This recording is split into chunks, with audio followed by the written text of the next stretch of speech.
mooy di ñëwal kàddu yi nga xamante ni moom Gaston Xaali Mbengue yaakaar naa loolu lañ koy waxee nekk promoteur de lutte moom sax nëbbatul léegi nee na ab jege ñaare la ci ki nga xam ne moo di njiitu réew mi maanaam kii la moom lay soutenir ñu gis mu yëkkati ay kàddu ñu bare bari dala jàpp ni li ni mel waasoo lay bëgg a niroon ak ci li nga xam ne moo di santu Diaz manees nañ jàppee ne noonu la demee. Babacar dama koy poser question moom peut-être mu ngi seetaan Seydina Mouhamed nu mu sant.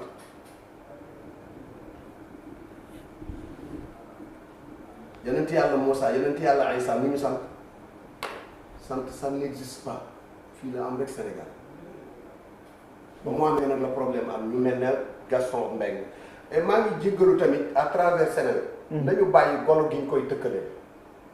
ah bon waaw parce que golo am na jom golo am na lu muy bañ maa ngi ñaan ci wàllu Facebook bàyyi leen golo yi ngeen di jël di ko tëkkale Gaston Mbengue wala ngeen di jël photo golo di ko teg kanamu Gaston Mbengue ndax golo kat lu mu guddi mu fanaani kër ndeyam ak bàyyi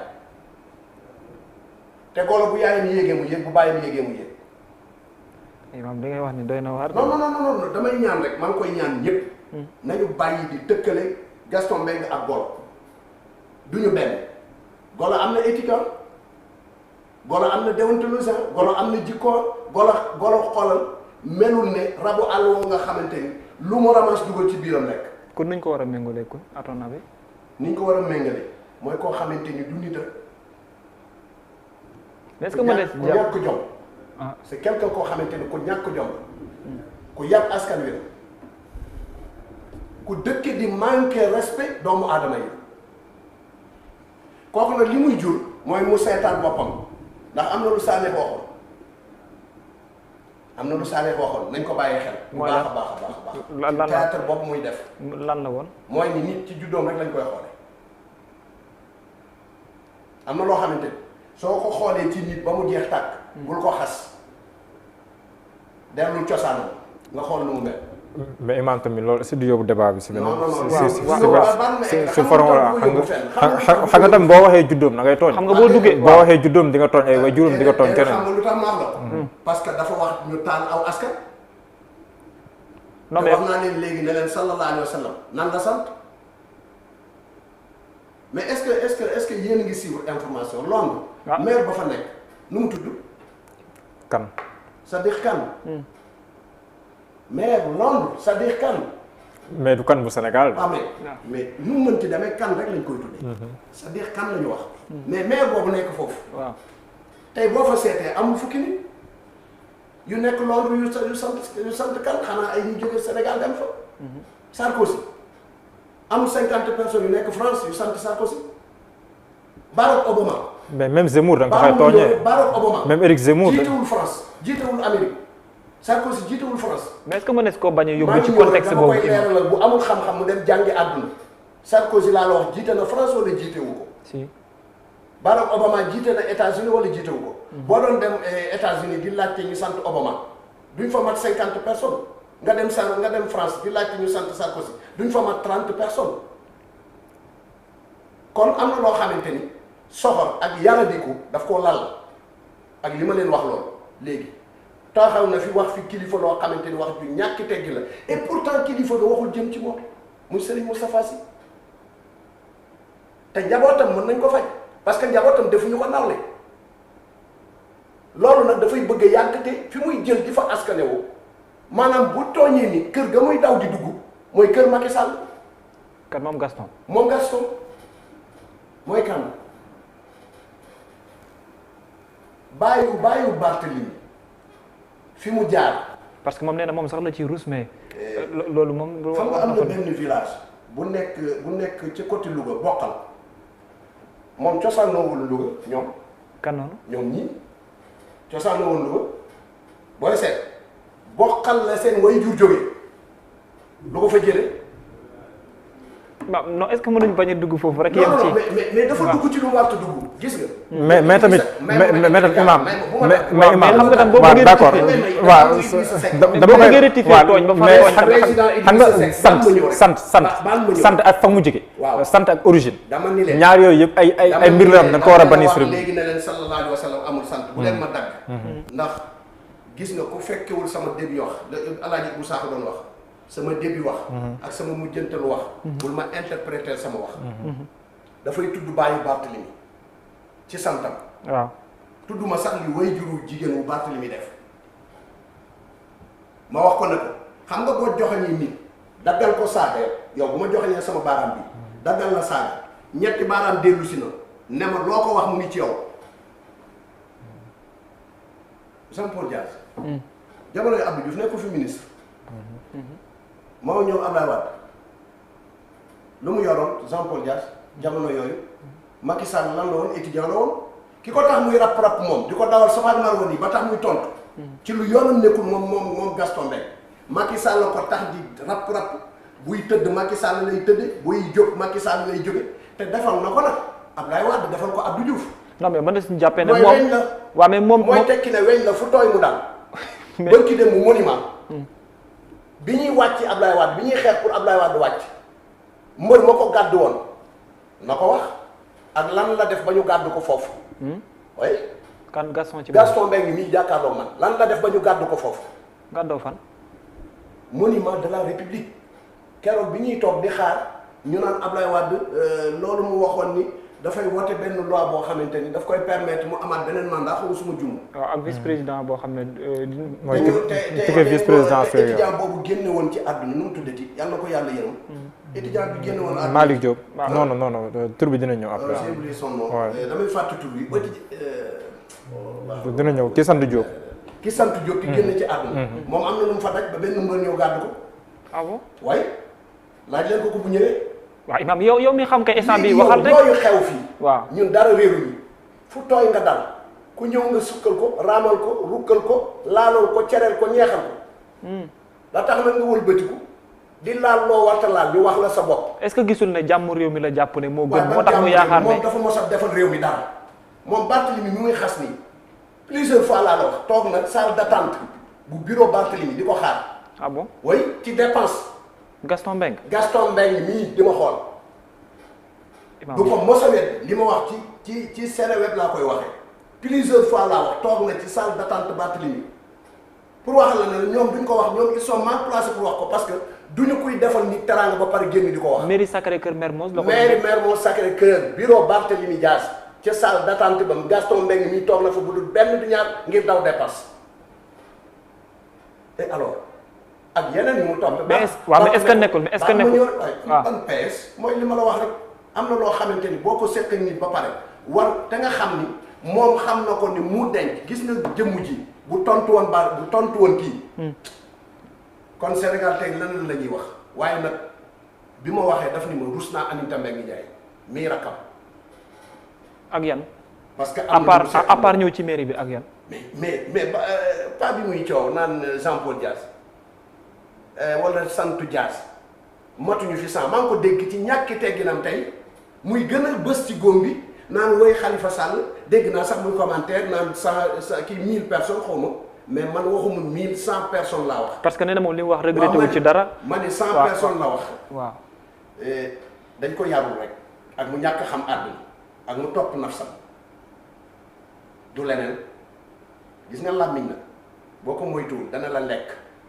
toog ci sa fauteuil rek mel na ku fanaanoo lekk ul lu la neex nga wax lu la neex nga yëkkati teg ci nit dafa am foo koy waxee nag am ji jàmm waaye da nga am foo xamante ni doo ko fa waxee am jàmm gis nga Macky Sall lii mu nekk nii. kenn mënu ko tudd te effacé ci Jean-Paul Dias.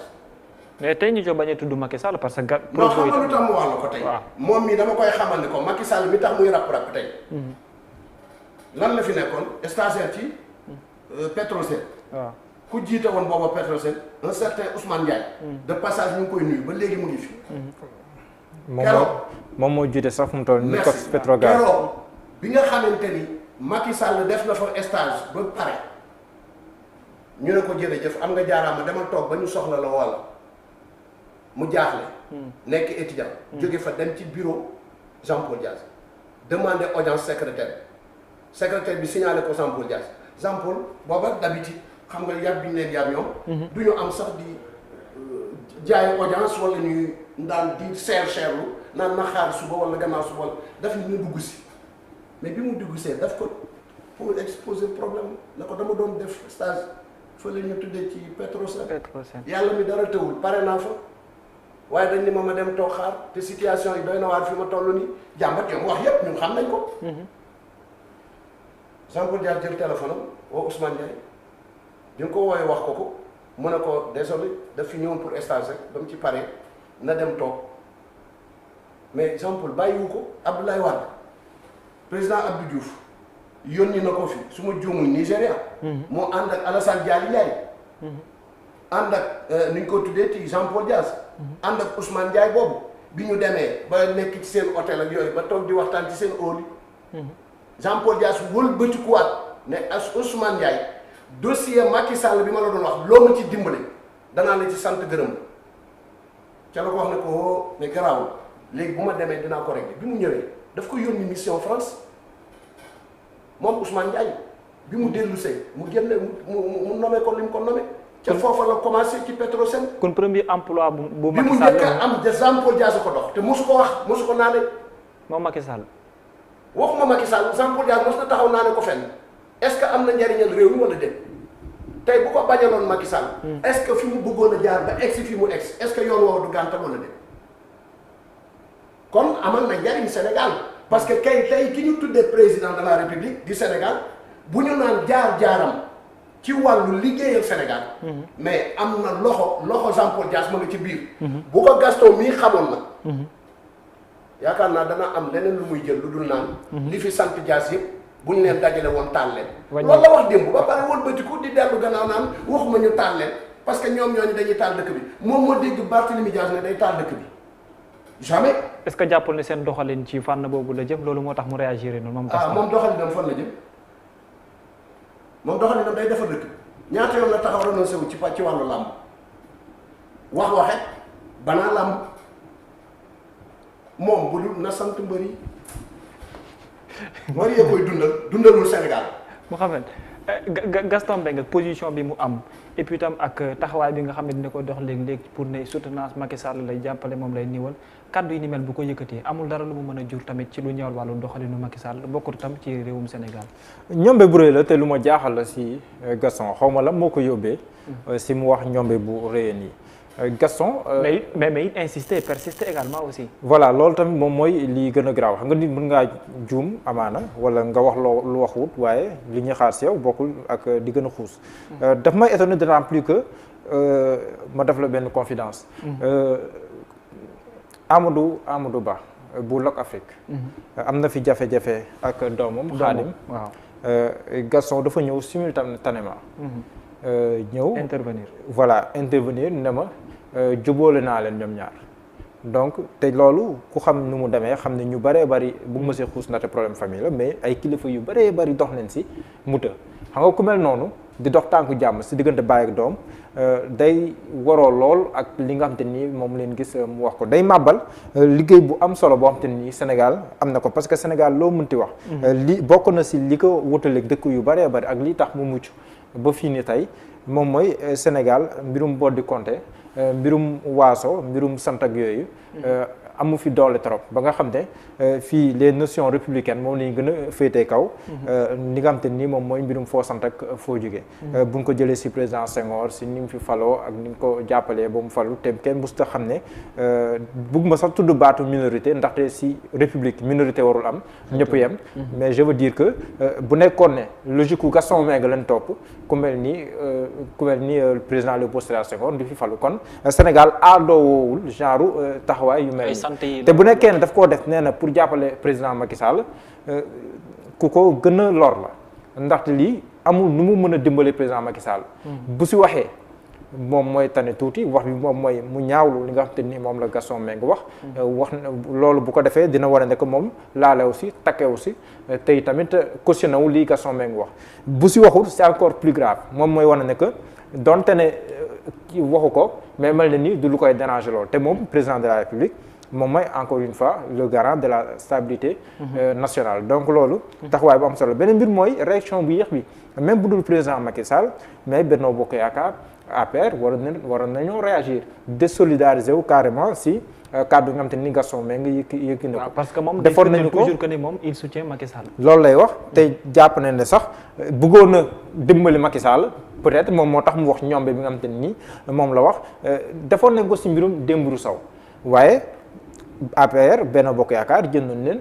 APR jëndoon na benn bataaxal même bu nekkee defoon na ko su lu yéex lool sax bi tam damay ragal ñu defaat de la même façon toog ba coow li kii après ñu génne ab communiqué muy loo xam ne ni aussi bokkul si li nga xam te ni moom mooy gën a dëgëral li nga xam te ni moom mooy les notions de la République waaye am na tam beneen mbir sànq maa ngi koy wax imam mbirum sant ak mbirum origine man ñaar yooyu dama leen di yemale képp jàpp ma ne si République war nañoo joxoñ imam parce que imam Sacré-Cœur la dëkk wala parce que imam Kaolack la dëkk wala nangam dama jàpp ne république ñëpp ay doomu Sénégal lañu waruñu def fixation si ay origine waruñu def fixation si ay sant waaye man li ma jaaxal imam mooy man récemment dégg naa fi benn leader politique bu ñu falee ab procureur lu yàggul dara mu ne procureur bi waa Fatick la ñu fal fi doyen des juges bu bees mu ne kii Matam la cosaanoo ba pare ne Sénégalais def leen le lien loolu tamit jàpp naa ne day ay kàddu yoo xam ne nii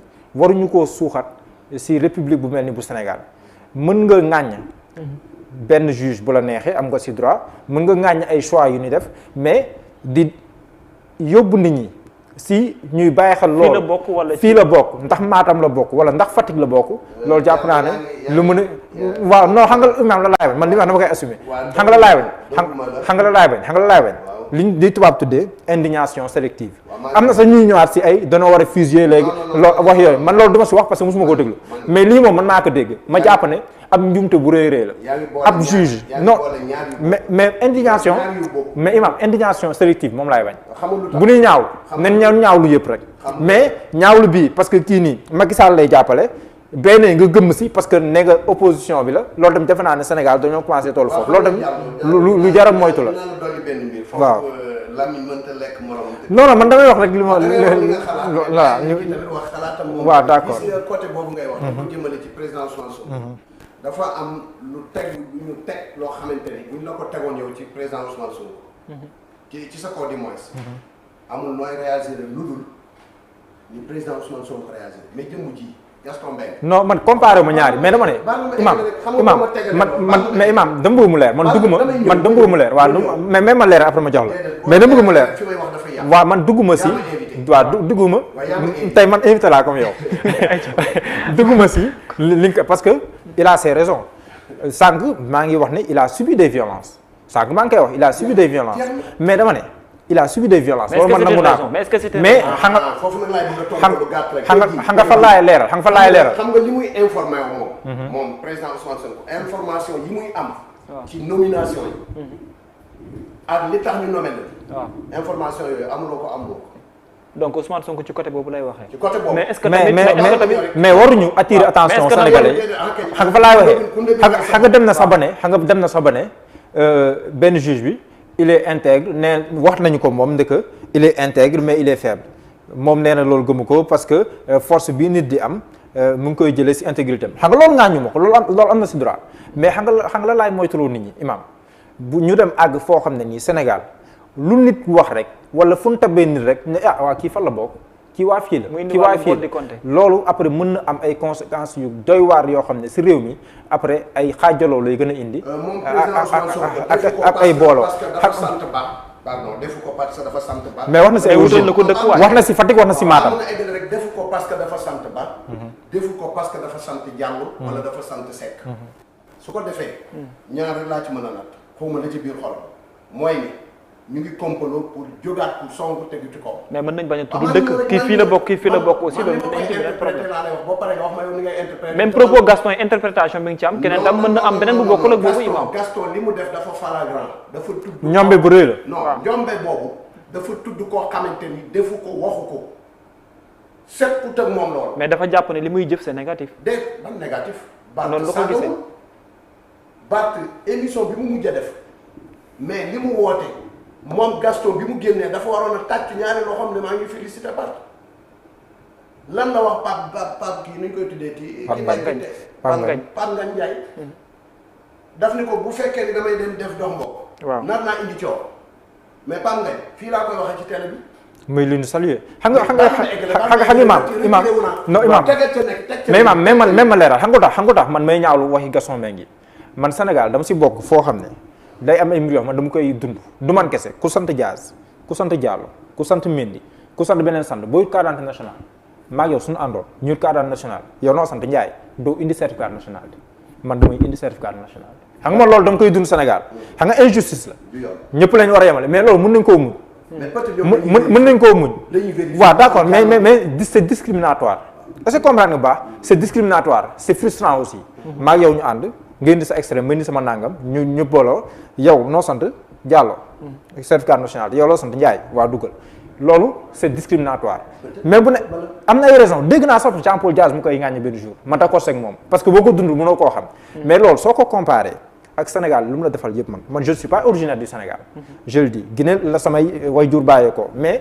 su ma koy comparé li ma Sénégal defal man mais kenn mënu koo comparé Sénégal bu nekkee mbirum ñàng mbirum fej ak mu ngi nàngam yàgg sénégalais yëpp si am te loolu lu ñu war a dëgëral lu ñu war a fi yàgg la loo xamante ni mën na jàpp ne continuité la buy dem absolument dañ koo war a gën a suuxat gën koo dëgëral moo tax kàddu Gaston Mbengue dafa am lu bëree ba lu muy remettre en cause moo tax mu dangereux mais c'est dangereux dañ koy wax ñaawlu ko waaye tamit c'est tout aussi dangereux que bu ñu falee Babacar Kébé xooluma ay compétence am xooluma ndax yelloon na si ay compétence am si jaar-jaaram poste beeg yooyu may interroger wu c'est original man loolu laa wax ne dañ ko war a moytu si république mel ni Sénégal moom il en a été victime fii nii mois de mars fii leen toogoon ne waruñu waxee moom noonu parce que du yoon nu koy joxoñ moom naan fii la bokk yooyu am na ku fi yëkkoon ay kàddu jëmale ko si waa Casamance mais bokk na si di gën a yàqal Macky Sall fële na si Ziguinchor ndax ñu bëri nañ koo ñaan dañoo jàpp ne waruñu joxoñ ay nit joxoñ nit nag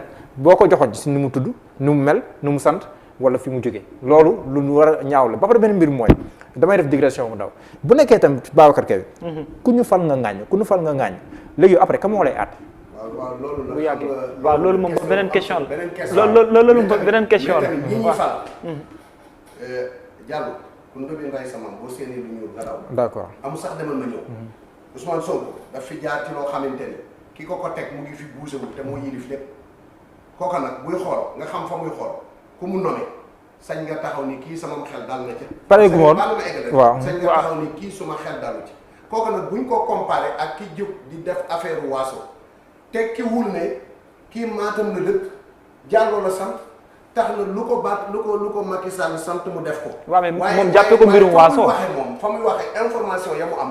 moo gën a xóot ay affaire waaso. d'accord léegi parce que yàgg naa déclaré moom président Ousmane Sonko. képp koo xamante ni ñëw na ci vote wala lu mënti doon ngay indi affaire askan. man kooku bokkuma ak yow lenn. def na ko wala def ko dégg naa ko kon donc yooyu bu demee ba am. bu ñu indee nommé Diallo wala ñu nommé Babacar mais Babacar moom peut-être information yi Sonko am ci ne. li ko lié ak Macky Sall ak li ko lié wala boog li ko lié ak ministre de la justice te ak li ñu fi def te li koog ñoom yëpp mais sañ na taxaw def ay analyse am teg. d'accord kooku analyse la bokkut ak bot di compter ci xeex ci xew ci aw xeet. Gaston Mbengue li ma bëgg a leeral mooy nit ku way du ko def. imam nañ d'accord ni nit ku way la preuve. imam amul ko fi taxawoon saaga wolof yëpp benn jigéen. wax wolof yi lu mel ne xeme. ci xawma kenn ku ko tooñ. kooku fan la mujjee. mujjul fenn mais imam foofu laa doon mujjale ma ne président Macky Sall moom war na bàyyi xel benn mbir. de la même façon ni ma ŋàññee ñuy joxoñ say origine nit. de la même façon ni ma ŋàññee ñuy joxoñ ay sant nit noonu laay ŋàññee tamit sentiment ak perception bi nga xam te ni ñu commencé am Sénégal ne dafa am ñaari Sénégal.